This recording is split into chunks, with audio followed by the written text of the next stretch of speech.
JEE main 2006 का question है ये। A material B has twice the specific resistance of A. A circular wire made of B has twice the diameter of wire made of ए।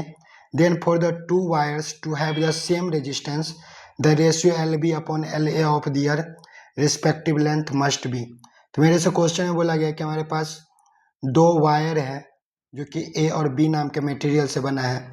जो a का specific resistance है उसका double specific resistance है B wire का। जो a का diameter है उससे डबल है, जो डायमीटर है ए का उससे डबल डायमीटर है बी का।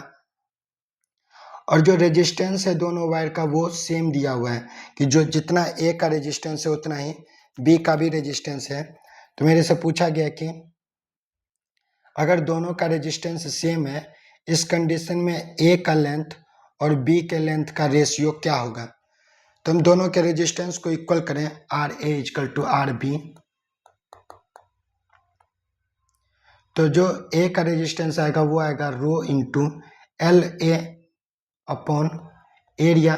तो पाई इंटू इसका डायमीटर डी मान लिया हम, तो डी बाई 2 का स्क्वायर इज इक्वल टू जो बी का जब रेजिस्टेंस लिखेंगे हम तो उसके लिए लिखेंगे रो का वैल्यू है 2 रो इंटू एल बी अपॉन ए का वैल्यू आ जाएगा पाई इंटू इसका डायमीटर 2d है तो d का स्क्वायर।